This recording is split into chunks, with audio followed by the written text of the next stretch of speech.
Oh my God, we're live. I was afraid this was going to happen. You know, I spent years and years building all this stuff up and got mad and booted everybody off the team, and now here I am by myself. Anyway, we're going to talk about the carnivore diet. Thank you guys so much for tuning in. I appreciate all the people that are watching live right now, which is probably like anywhere from 1 to 4 people. But Mark Bell's Power Project is going to be around for a long time. We're going to do some really awesome shit.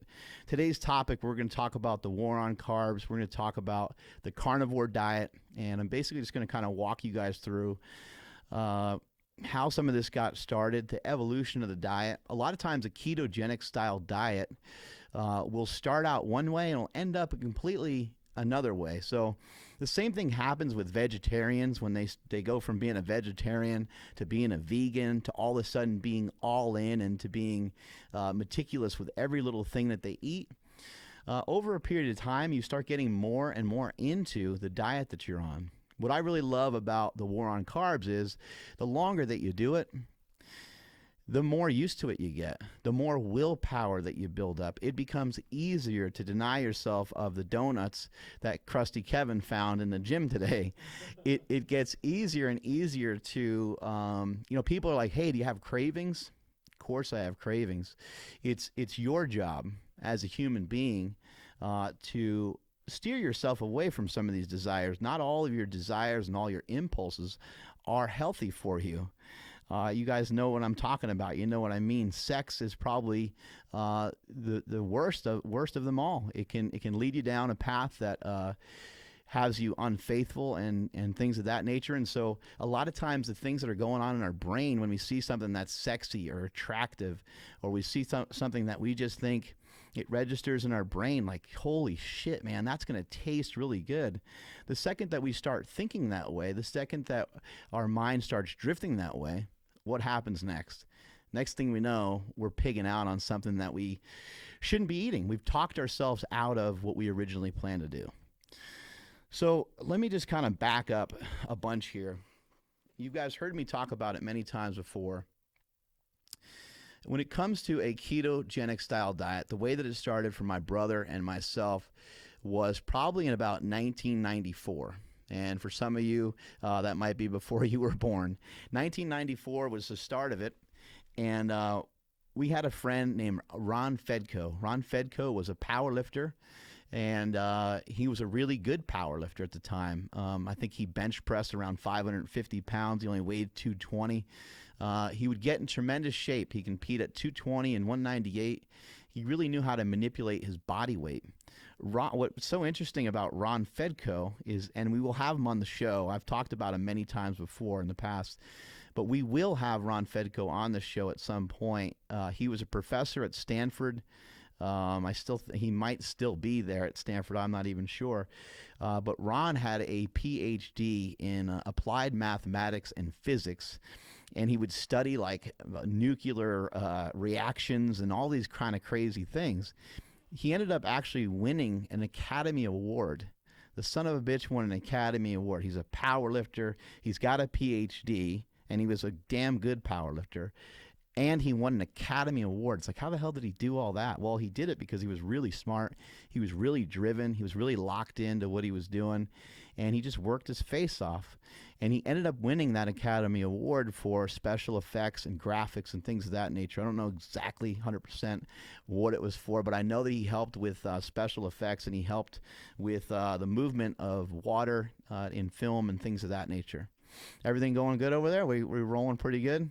I got my techie guys over here checking the cameras and checking everything out. We got 6 cameras pointed at me right now on Mark Bell's Power Project on YouTube. You can also view us at Stitcher, view us at iTunes, view us on Google Play. We're all over the place. Today we're talking about keto, and to just tell you the story, it started back in 1994. Once I started the diet years ago, because I was never on a diet before, it worked like hell for me. And this is a long time ago, before people were talking about this style of diet. So nobody was talking about keto flu and all the stuff you hear now. I actually kind of think that keto flu is a myth, and I'll touch upon that. I know that when you go on any diet, it's going to be a rapid change for you. It's going to be an extreme change for you. But I also think that there's other factors at play here. It's not just the ketones. You don't all of a sudden get flooded with ketones out of nowhere and your body becomes ill. Because if that was the case, we would have an endogenous ketone supplement and we'd puke all over the place. My thought process on it is that what is happening to people and why they don't feel well and why they feel sick is because of their blood sugar is part of it. And I also just think they're not eating enough in general. Everyone's concept of how to lose weight and how to get lean and how to get jacked and how to get in shape, it's always the same thing. What do? We just eat a lot less, right? That's what you see everybody doing is they just decrease their calories. And how long can you decrease calories for? If I drop my calories by 500, and I did that for several weeks, how long is that going to last for? And if I teach my body just to continually eat less, what kind of message is my body getting? If I teach my body that we're going to do cardiovascular training, we're not going to build up any muscle, and we're not going to feed ourselves, we're not going to be nutritionally charged, Circle C, TM, we're not going to be nutritionally charged enough to make it through these workouts, what's our body going to do? Our body is going to go the opposite direction of the way that we want it to. It's going to refuse. Now, you can force yourself to lose weight, but are you losing good weight? Probably not. If you're not eating properly, you're not eating correctly, you're not fueling yourself, then I think you're fooling yourself, and the weight that you're losing is not good weight, and you end up looking what I call, I've been talking about this for a while, I say that people look like a melted candle sometimes when they start to lose a lot of weight.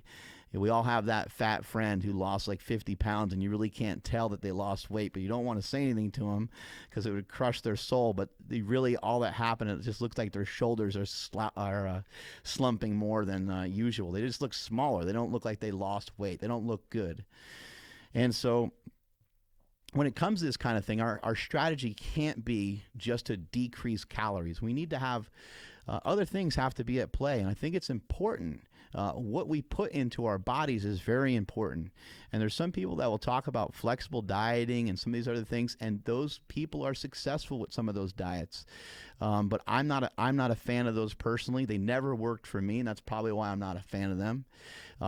Use what you'd like when you'd like, and kind of see how it goes. But in my opinion, a low-carb lifestyle is important. We are flooded with carbohydrates right now. They are everywhere. They're hard to get away from. When it comes to something like a keto flu, I think that's just an excuse that people are looking for. People are looking for an out very quickly. I've been working with people for the last 25 plus years on their strength training and their nutrition. Anytime I bring up something new to them, the first thing they bring up is something that I did not even talk about just yet. So I might even say, something to the effect of, okay, Fred, you never been on a diet before. You're 50 pounds overweight. Let's just have you, add in some 10-minute walks throughout the day. Let's just have you work on your sleep. Let's have you do, work on getting hydrated better. And let's have you do a couple other things, like maybe just no calories at all come from a liquid. You just have them do those couple things. Right away, you start hearing excuses. You start hearing complaints. 3 10-minute walks a day. It's like, hey, did you just ask me the question on how you can be more fit or not? Did you just ask me a question on how you can be better? Now I'm trying to answer you, and right away, you're refuting the information that I have. The resistance I get when I talk about a ketogenic diet, when I talk about my war on carbs, which you can get March 2nd at markbellslingshot.com. We never have any commercials over here at Mark Bell's Power Project. Those are the kind of things that people right away, they want to ask the question, where's the science behind keto? Where's the science behind the war on carbs? And what we've learned talking to guys like Andy Galpin, talking to guys like Rob Wolf, we've learned that there are just not a lot of great studies on a lot of these things. There are studies that have been done. Some of us show us some of the things we're looking for, and some of them don't. But dietary science is it's really hard to lock in. It's hard to have people are not the same as dogs. There's been a lot of studies, a lot of research on ketogenic diets for cancer.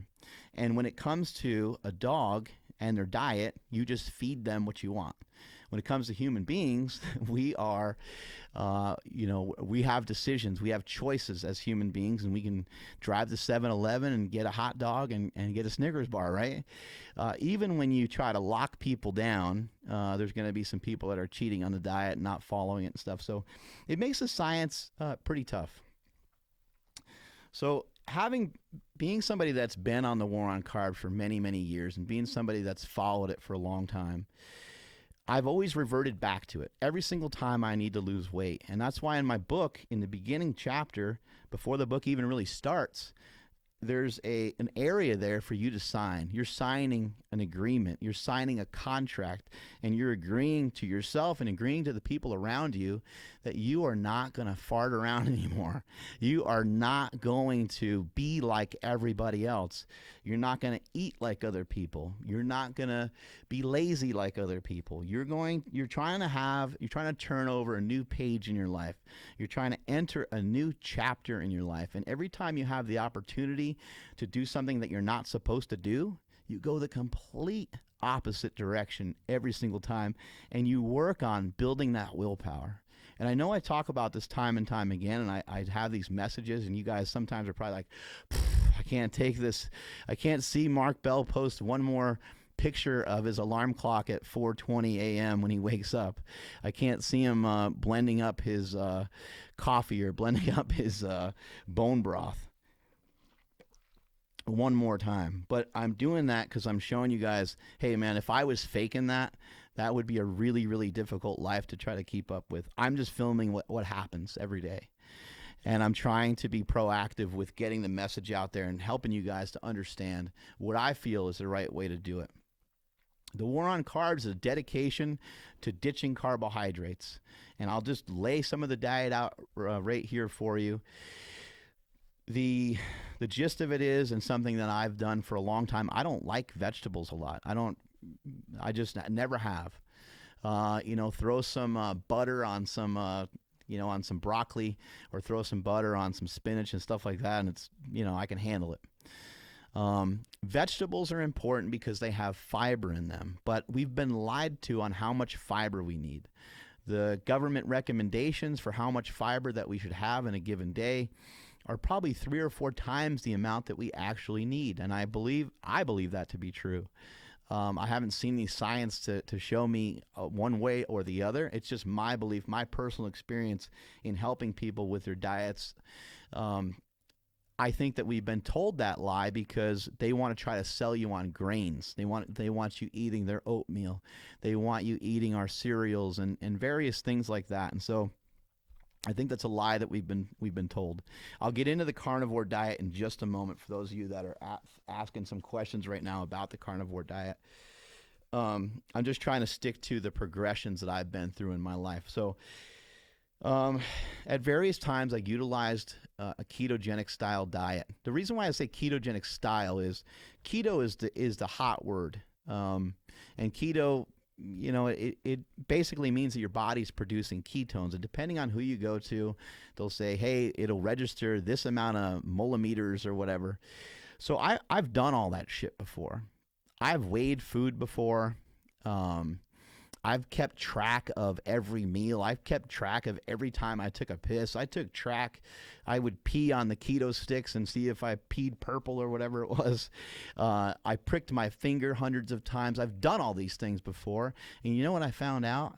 Is that it really doesn't fucking matter. What matters is that you are becoming a stronger person on a daily basis. You're not the same motherfucker you were the day before.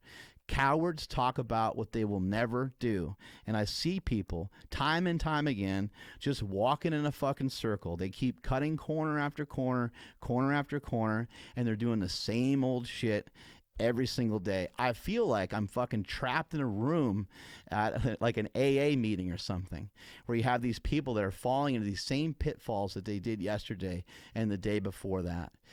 And it in some ways, because I feel like I'm on a mission right now in my life. I feel so far removed from that it's sometimes hard for me to understand it, and sometimes hard for me to have empathy towards people that are continuing to be fat, and they know what they're doing is wrong. And I'm not here to fat shame or whatever, or however you want to say it, but I've been fat before. I was 330 pounds, and I decided to do something about it. Every single person I ever talked to that has been fat, same thing. When they decided to lose weight, they worked on it and they lost weight. And I know it can be difficult. I know the struggles. I love food just as much as you guys, and I'm fat. I am fucking fat to the bone. Trust me on that. I fucking love food. I love peanut butter cups. I love ice cream. I love pizza. I like tacos. I like burritos. I love all that shit. I really, truly, I'm not even saying that I like it. I love those things. But I've chosen to abstain from those things because I'm trying to make myself better. I'm here to make the world a better place to live. And the only way I'm going to be able to do that is if I'm able to attract attention. And one way to attract attention is just to be shredded as fuck. And that's what I'm working on. I'm working on being as lean as I possibly can. I've had somebody recently ask me what the goal is nowadays. That is the goal. The goal is to be undeniably jacked and ripped to the point where people are like, hey, look, man, I don't really know the science behind what this fucking guy is doing, but Jesus Christ, just look at the guy. Right. And so that's my focus. And I want to be able to perform too. I don't want to just look the part. I want to be able to fucking lift the part too. I don't just want to, have a six pack or whatever. I've done that before, and I have a six pack now. I don't care that much about that, but it is important towards getting leaner. But I still want to be able to move some weight. My goal right now is to get down to about 230 pounds. And I'd like to still be able to handle some weight in the bench press and in the squat. I'd like to squat over 600 pounds. I'd like to bench over 500 pounds and keep that deadlift moving too. I haven't deadlifted much in a while, so keep the deadlift up over 600 pounds too. Just have some sort of numbers, just to kind of always rely on, because there's something really important that I think gets lost in the shuffle of things, and I've lost sight of it myself before. But guess what? The weight always matters. The weight on the bar always fucking matters. Doesn't matter if you're hurt. Doesn't matter if you're sick. Doesn't matter if you've been in the gym for a long time. It doesn't matter. Nothing matters other than the weight on the bar. It's really important. It's important to me. It's connected to my fucking DNA, it feels like. And I feel like I let myself down. I feel like I let my team down. I feel like I let my fans down. I feel like I let my family down when I'm not able to push as hard as I want to push. Plus, I'm just having less fun. It's fun to stack on some weights. It's fun to try to take it to the next level. So just back to the diet. I'll go through it quick. When it comes to your proteins, you got red meat, you got chicken, you got eggs, you got cheese. Cheese is great because it's portable. You can and even eggs, you can hard boil some eggs and you can get around with those pretty good. When it comes to you got fish. I'll wrap up all the protein. You have pork. I like bacon quite a bit. So those are most of your proteins. To make things easier and have some what I call portable protein, if you need to travel or you need to be away from the house for a long time for that particular day, you have a couple options. Option number one is utilize intermittent fasting. And then your meal prep looks like this. Ta-da! All I did is put my hands to the side, those of you listening on iTunes or Stitcher or Google Play. Your meal prep is nothing if you're utilizing intermittent fasting. And I would advise that for a lot of you. You can fast for 8 hours, 10 hours. You're not going to die. It does take some time to get used to. What I would advise you against, do not fast and jump into a ketogenic diet all at the same time. Do not fast and jump into a ketogenic style diet at the same time.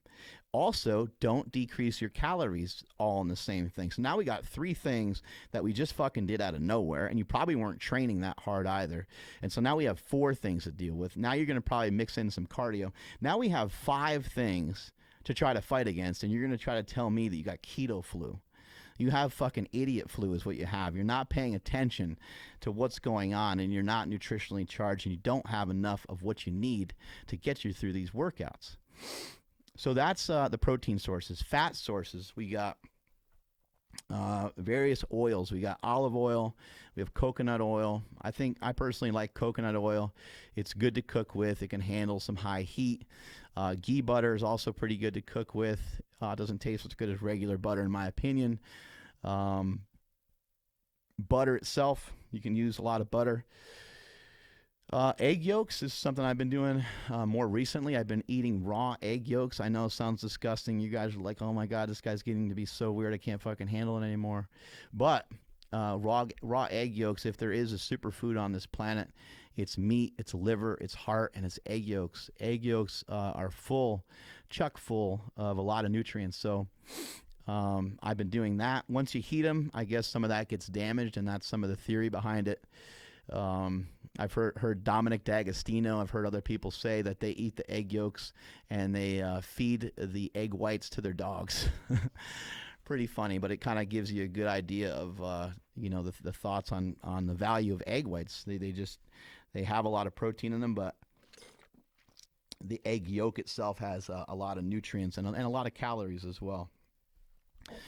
Those are most of your fat sources. There's got like peanut butter, almond butter, cashew butter. Now, I would say to talk about the evolution of the diet, at first, use any and everything you can. Go to rule.me. It's a website that was developed by a guy who was really heavy, and I thought, rule.me, I'm like, what a stupid name. What the fuck is this about? So then I read the guy's profile on there, and then I feel bad because he was really fat, and he said food ruled him. And I was like, damn it, that's actually a really fucking cool name now that I know the history of it. So rule.me has tons of great information on the ketogenic style diet, and it has amazing recipes. You can make fathead pizza. They have like burrito combinations. They got you can make anything you can think of that you're missing and that you love, you can make through rule.me. Now, I will say this. In my opinion, this is still cheating, because this is not...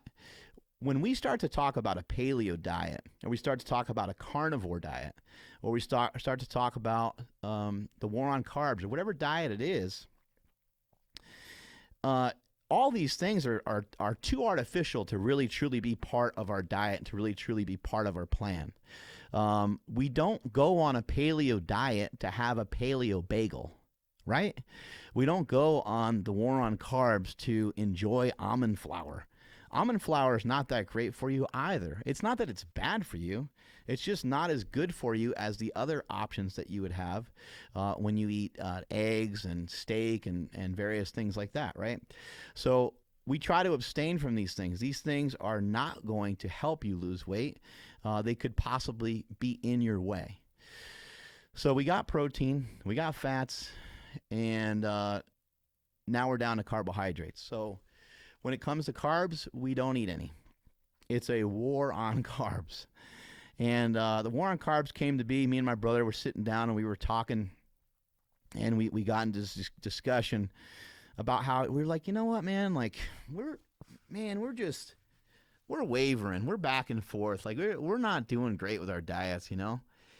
And we're like, man, keto's always worked, you know? Remember we used to do the Body Opus diet from Dan Duchaine, and at the time, we were hearing more and more information about some other various diets that were keto. Vince Gironda, you can look up Vince Gironda's diet. He did steak and eggs at every meal, and he had a particular reason for it. But anyway, steak and eggs diet was really a thing for him, and he really liked the diet. The diet kind of resurfaced, and some other diets came back up again, and my brother and I started talking, and we're like, man, we're not really that dedicated. Like, we're just fucking around. And I was coming off of my 600-pound bench goal that I never reached. Son of a bitch. 578 is what I'm going to have to spend the rest of my days liking, and I'll just have to deal with it. At the time when I was trying to go for that 600-pound bench, I did have one opportunity to hit the weight in a contest and slightly tore my pec with the 600 pounds, unfortunately. 578, I crushed it, and everything was looking really good. But at the time, I worked my way up into the 290 range, and shortly after the meet, found myself weighing about 300 because I was hurt and I was unmotivated. That's right, the people's coach, unmotivated. And part of the reason I was unmotivated, and part of the reason why I was, it was a weird time. One day, one of these fucking days, I'll write a book about that, and you guys won't even believe what the fuck's in there. But anyway, part of the reason why I was feeling like shit was just I was eating like shit. I was not taking care of myself. On a scale of 1 to 10, my eating was a 4. It could have been a lot worse, and it certainly could have been a lot better. And I needed to get refocused. So I'm sitting there with my brother. We're at Makuni, my favorite place to eat in Davis, throwing down some sushi. And we're just about to order and everything. And we're talking about keto back and forth. And he's like, you know what, man? He's like, you and I need an agreement. We need to stop fucking around. We need to stop like saying, oh, we're doing, no carbs or 20 carbs a day or whatever. He's like, we just need to go all the way in and just be no carbs. And I think my brother is very creative, and I think he's the one that actually came up with the name, and then I ended up trademarking it. You like that? You see how things in this family work? My brother comes up with all the ideas, and I swoop in and I pick them all off. And he's like, yeah, man. He's like, it's like almost like a war against carbs, and we're like, that's it, war on carbs. Then we did the Braveheart handshake, where you shake each other's forearms. And it was on from there. And I think we were like getting ready for the Arnold or for the Olympia that year. And we're like, yeah, you know what? It's always nice to be in better shape when we get out in front of these people. We see people that are fans of bigger, stronger, faster.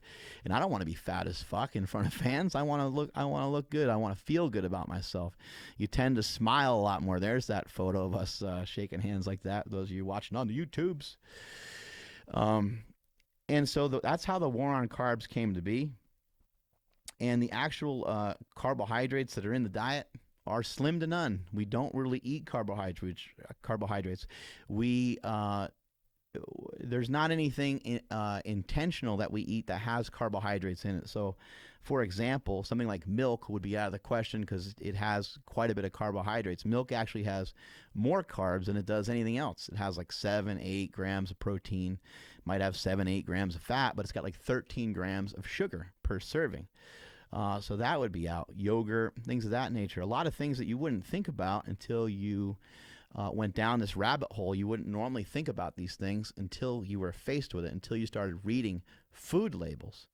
A really good quote that I like from Rob Wolf is, he said, we're so concerned about our food labels and what's on them, but the truth is we should be eating foods that don't have food labels.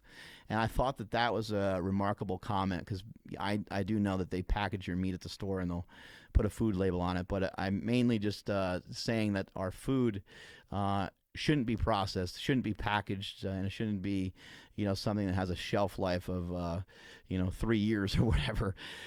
Even some things can just lay around for longer periods of time.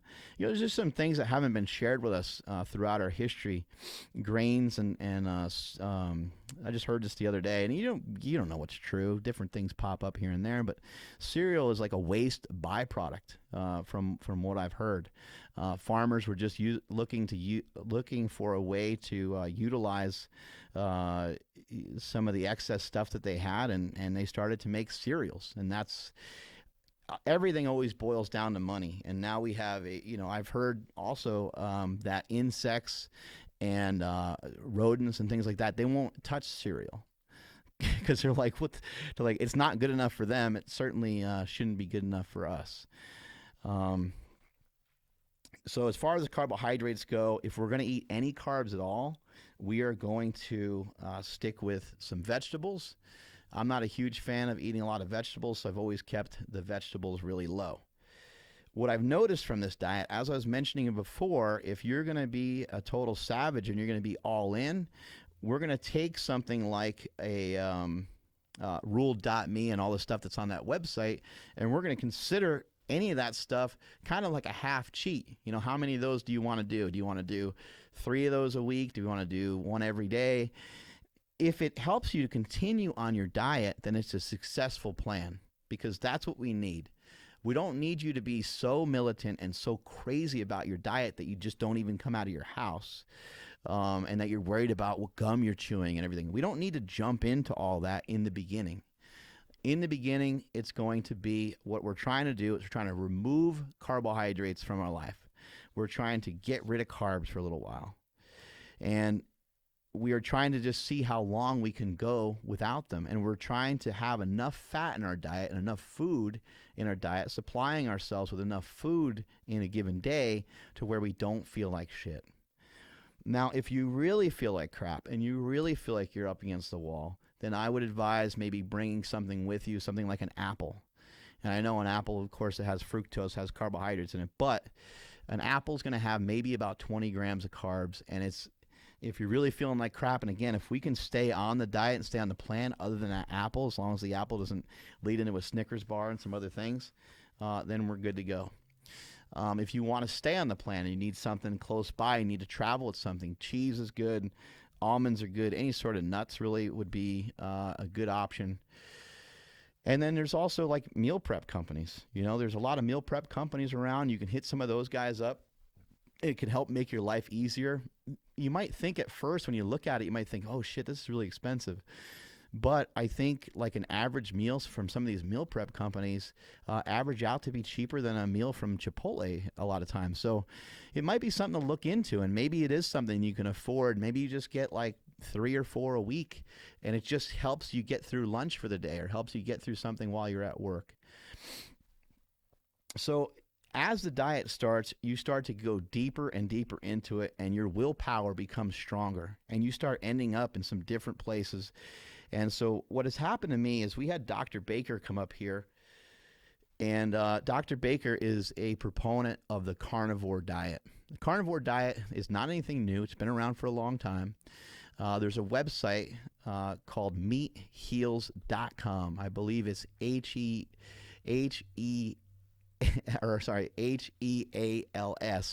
meatheals.com. And that's a website that was started by a couple who I believe was on this diet for many, many years. And there's tons of information. They share a lot of the information that I'm going to share with you in just a second, of their own personal quest and their own personal information. There's a lot of great information there, so I'd check that out. Carnivore diet. So what we're doing is we're taking a lot of information from a lot of different places, and we're utilizing it for ourselves. That's what education is supposed to be for in the first place. We're trying to make things better, right? We're trying to make things better. So you take the war on carbs and you look at how many different ingredients do we have in the war on carbs. Let's say that if we were to try to figure out all the variables and keep the carbs low, that we're talking about, let's just throw out a random number, and say we have 300 options, right? From all the way from steak, all the way to almond flour, all the way to pepperoni, all the way to cured meats is something I forgot to mention as well. You can have cured meats on the diet, and those can be very handy. Pepperoni, salami, and so on. I love that shit. So that helps quite a bit. But if we're looking at the carnivore diet just goes whoop, and it brings everything in. And it brings everything in real close. And you end up with a very vertical diet, as Stan the Rhino Efferding calls it. There's not a lot of different foods. You have red meat in the form of steak or a burger. Maybe you have a couple different cuts. Maybe you have a couple different fatnesses of the burgers themselves. And then for me, it's been bacon, butter, and the bacon is like a treat. It's rare for me to eat bacon. So it's for me predominantly, I'll go in order of what I actually eat, and then I'll narrow it down to some of the smaller things that sneak in here and there. I start with steak. The 2 types of steak that I choose to eat are a filet and also a ribeye. If you are trying to keep costs down, then there's a lot of options that you can look into when it comes to cost, because that's a big question that I get while on this diet. The next thing that I eat other than steak, I would say, is bone broth. Steak, bone broth. We also have, in addition to those two, we got butter. And now here's where things start to get narrowed down. I don't eat that much of this stuff, but it is still part of the diet. Eggs, I mentioned more recently, I'm having egg yolks, raw egg yolks, and bacon. Sometimes sausage is part of it. And I also utilize a website called, am I going to remember the name? Grasslandbeef.com. Grasslandbeef.com. It's got heart, it's got liver, it's got beef. They have beef patties that have heart in it. I know it sounds weird. I know it sounds a little crazy, but it's good. I bought it. I ate it. I thought it was delicious. You may think otherwise. Bone broth, one of the reasons for bone broth is because it has bone broth has collagen protein in it. And collagen protein is supposed to be good for your skin, your nails, your hair, your ligaments, tendons, and connective tissue. In addition to that, it's supposed to be good for the lining of your gut. Those are mainly the foods that I have on the carnivore diet. I have gotten rid of cheese. I've gotten rid of cured meats. I've gotten rid of this. I've gotten rid of that. 4:30 a.m. this morning, I look at my phone, and there's a text message from some dude named Joe Rogan. And he's been asking me a lot of questions about the carnivore diet. And, you know, this happens quite a bit. People want to know about the science behind it. I don't know the science of any of the diets I've ever followed. I've followed bodybuilding style diets in the past. In my opinion, there's way too low of fat in a bodybuilding style diet, although it did get me very lean. In terms of the carnivore diet, it appears to me, just through some of the research, some of the information I've looked up via Google and via YouTube and via talking to Rob Wolf, Stan the Rhino Efforting, and some other people that I consider experts in these areas, that a human being can thrive. A human being can thrive greatly on just a diet of predominantly red meat. Now, having said that, I don't know how much sense that makes. To me, it doesn't really make that much sense. Since we have other options, maybe we should eat other options.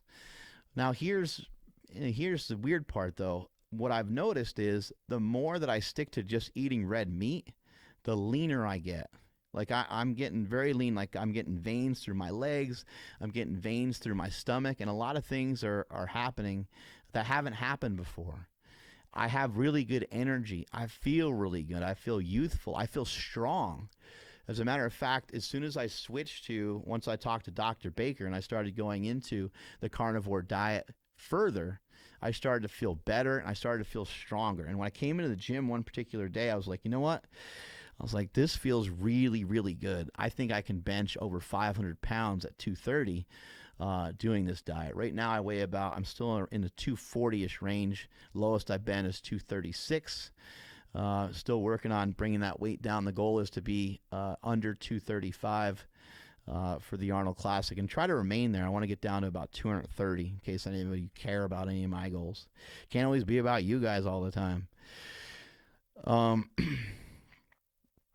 Okay, so a huge question that pops up all the time is about fiber. People want to know about fiber on the diet.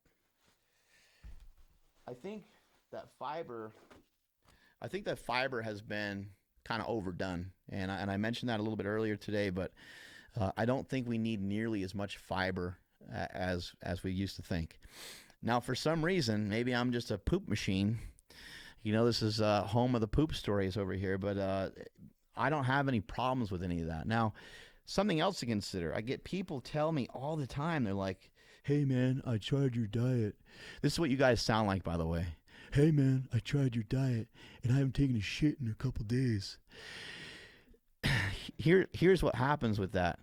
Think about it, man. You're fucking living off of 7-Eleven food and Burger King and In-N-Out Burger and whatever other fucking junk you're eating. And you're sludging down tons of foods that you shouldn't be. And so, of course, you're shitting yourself all day. Of course, you're gassy. Now, when you switch to a diet like this, what you're going to notice right away, your significant other will notice this quite a bit too. Farts are going to be gone. The farts are going to be a thing of the past pretty much.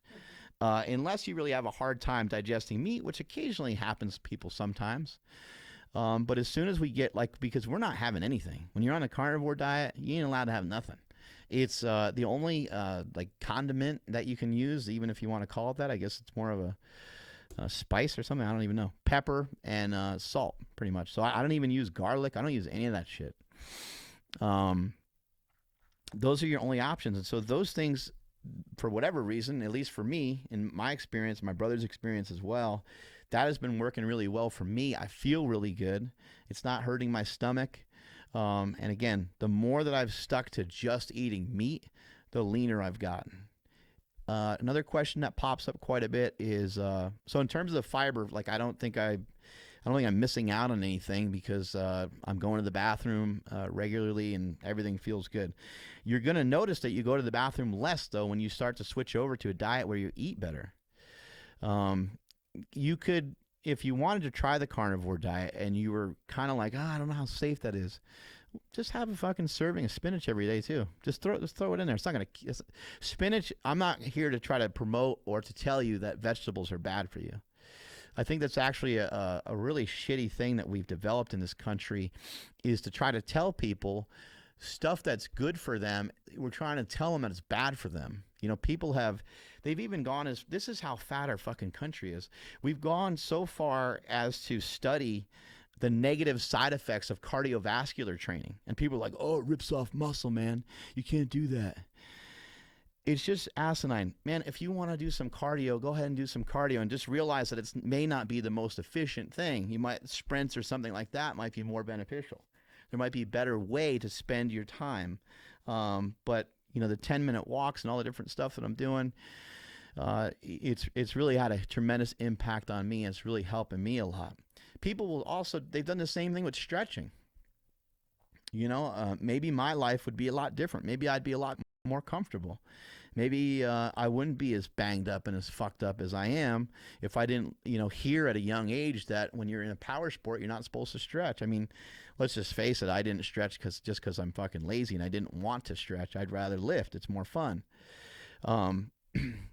But had I tried that more when I was younger, maybe I wouldn't be as much pain. Maybe I would have never torn my pec in the first place, and maybe I would have benched 600 pounds. It's all highly possible.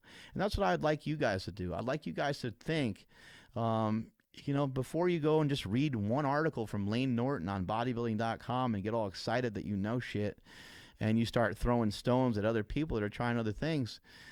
You're not the smartest. I'm not the smartest. I'm still learning. And one way to learn is to actually try some of these things. All I can tell you is I've tried the diet and I'm leaner than I've ever been. And I feel fucking awesome. I feel really good. I can come in here and podcast. I can go into a bunch of different meetings talking about a bunch of boring business shit. I can still go out in the gym and I can still fucking kill it. And you know what? I wake up the next day and I do the same thing. Boom, 4 o'clock. I'm up before my alarm clock. I don't even need it to go off anymore. I'm up, I'm ready, I'm attacking the day, I'm having my bone broth or my coffee, creeping at some coffee shop, and I'm getting my day ready. I train at around 7 a.m. I've been training over 300 plus days in a row. I feel fucking awesome. Now, one thing to keep in mind, and I didn't mention, throughout this whole process, a really key point is to try to keep yourself hydrated. Electrolyte balance seems to be confusing when it comes to this style of diet. You want to try to add salt to a lot of your meals. You can add salt to some water throughout the day as well. I would just be careful. Like if you add a shit ton of salt, you might find yourself, and this is weird, this happened to me, you might find yourself peeing like all the fucking time. But I think what I've noticed from that experience is that's a good indication that you're actually burning fat and you're actually losing weight. That is the way that we excrete the fat that we burn. Is it ends up turning into a liquid, and we end up fucking pissing it out pretty much, or it comes out sweating it out or something like that. So hydration is not an easy thing to figure out. If you just take half your body weight, or they sometimes recommend 60% of your body weight, you multiply your body weight by 60%, and that's how much you should drink in ounces of water, if that made any fucking sense at all. But that's the recommendation. That's a good place to start. And I don't weigh anything. I don't count anything. I hear people ask this all the time. We got a couple questions. I'll crank through some of those, but people ask the question all the time about, do you weigh anything, and do you do this and do you do that? I don't weigh anything. I don't prick my finger. I don't do any of that stuff anymore. I used to do it all. I've done it all. And I just learned that it's not, I think that you guys are kind of searching for the answers to be in some sort of hidden thing. And more important question to ask somebody is, how many days in a row have you been doing this for? When somebody tells you they lost 20 pounds, rather than asking them, some tiny percentage of the results, such as how many ketones are they producing? Because for the record, I don't even think being in ketosis matters. I honestly don't. It's just a word that's associated with some of these low carb diets. I think the low carb diet, can really help you lose weight, because it can help you to get away from some of those crappy foods you were eating before. I think I've answered most questions, and so now to kind of rein everything back in, I'm going to open some things up for some questions, and one of the first ones I'm seeing here is people asking about pre-workout supplements while on a ketogenic style diet. For years I'd have like Monster energy drinks, and I'd flood myself with pre-workouts, and I would do all these different things, and then you've kind of heard people going back and forth and kind of demonizing pre-workout. And I would say, do what you need to do to get into your workout. I'm a person that likes to work out. I like to feel good. One of the reasons why I train Monday, Wednesday, Friday at 7:00 is because actually I do it on the weekend as well. So Monday, Wednesday, Friday, Saturday, Sunday, I train at about 7 a.m. Andrew, this fucking question is obviously from you, you fucking piece of shit. Andrew's asking questions for himself over there to get some answers. It's supposed to be from the fans. Yeah. His name is Drew. What's up, Drew? Any fucking way. Pre-workout, go for it. If it's low enough in carbohydrates, then listen, the bottom line is, don't hang your beliefs on anything that I say. Don't hang your beliefs on anything anyone says. If you already feel good about something and it's already working pretty well for you, if you've been taking pre-workout and you notice that your workouts are kicking ass, I can't say shit to you. I can't say anything to you that should make any difference in you changing your mind about what you're doing. Even as I'm sitting here talking about the carnivore diet, if you're like, dude, I gained 15 pounds of muscle last year doing a bodybuilding style diet. Well, then don't try what I'm recommending. Continue to do what you're doing if it's feeling like you're making the correct progress. If you're somebody that's really struggling to lose body fat and you're somebody that just doesn't feel good overall, give this diet a try. I wouldn't really recommend diving full blast into the carnivore diet. It's a crazy change. I would recommend going with just a ketogenic style diet, aka a low carb diet.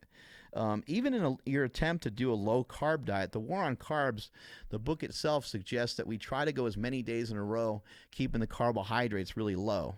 And that's usually just because shit happens. People have a wedding, people have a celebration of some sort. Something pops up somewhere where they decide to go off the diet. They decide it's worth it to celebrate with buddies or friends or whatever, and they drink, and various things come up, and so boom, you're off the diet. A lot of times for me, 20 days, 30 days would be typical.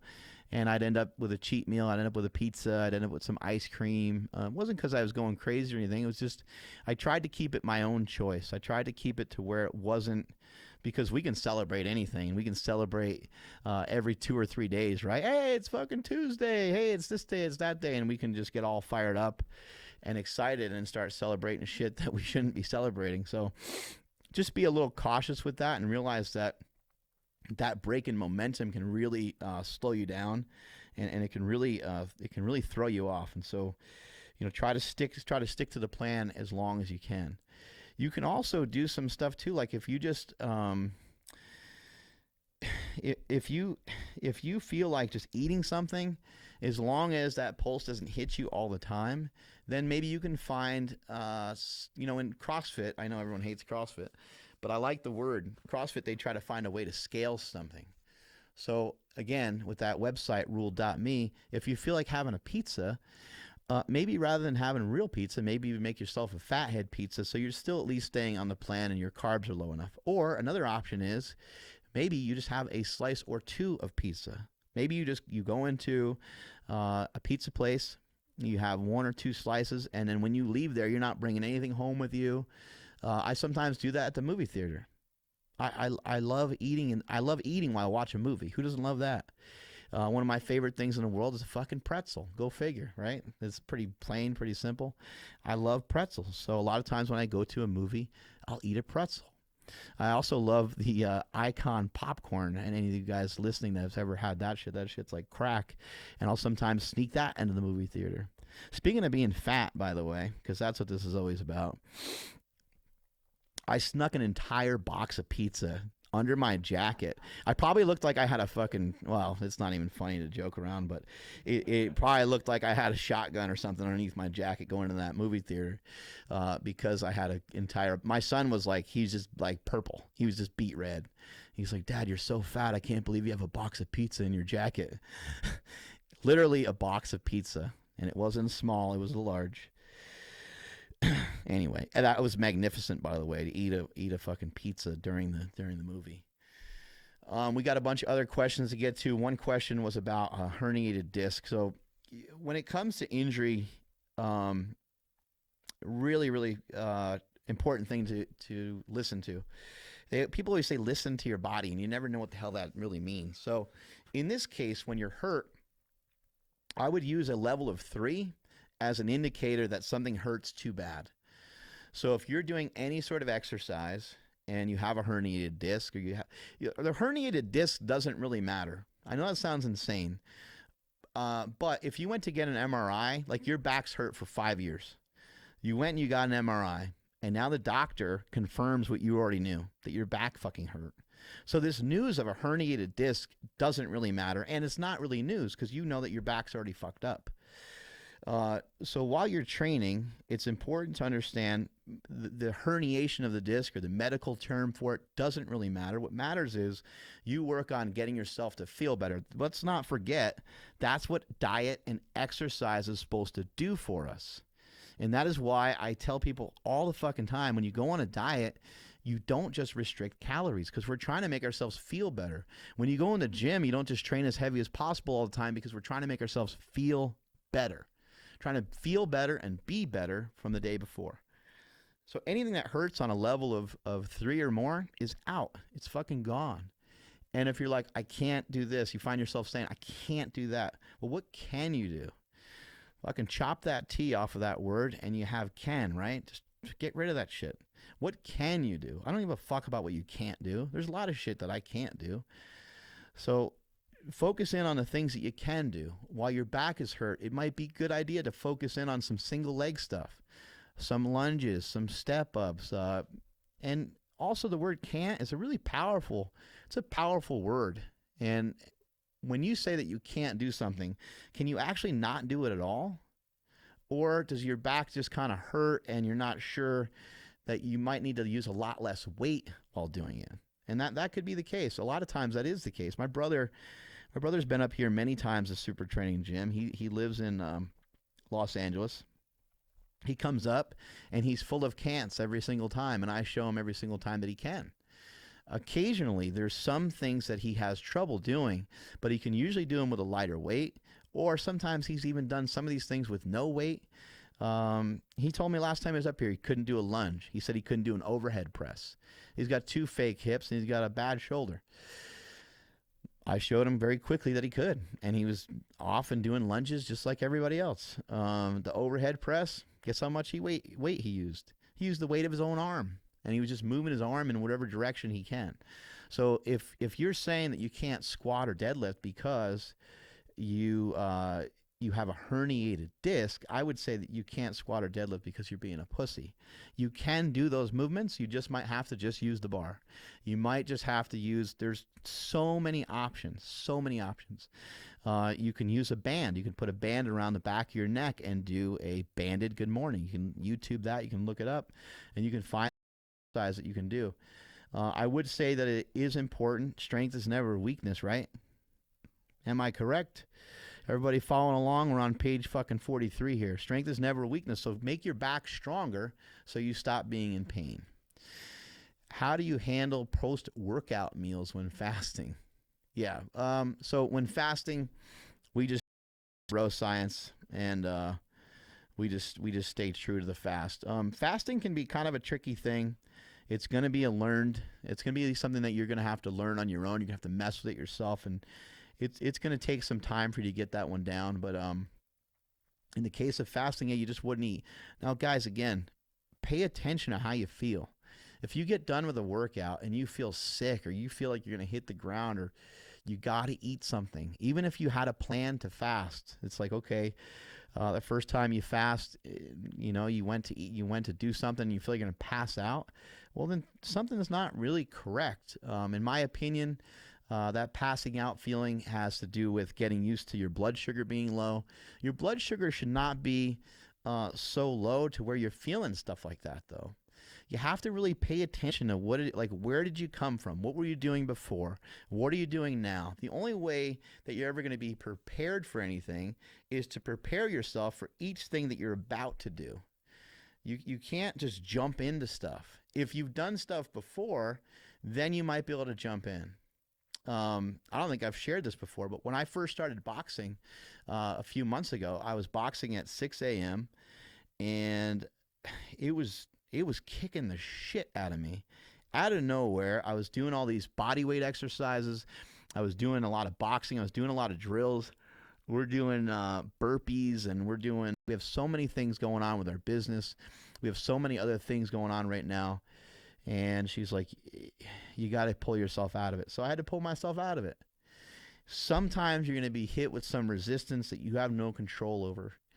Sometimes you're going to go to do something and have the best intent ever, and you're going to try to do something to the best of your ability, and you're going to tear something, or you're going to get really sick, or something is going to happen, and it's going to slow you down a lot. And so just, pay attention to how you're feeling. If you're not feeling right, then you're feeling wrong. Let's just put it that way.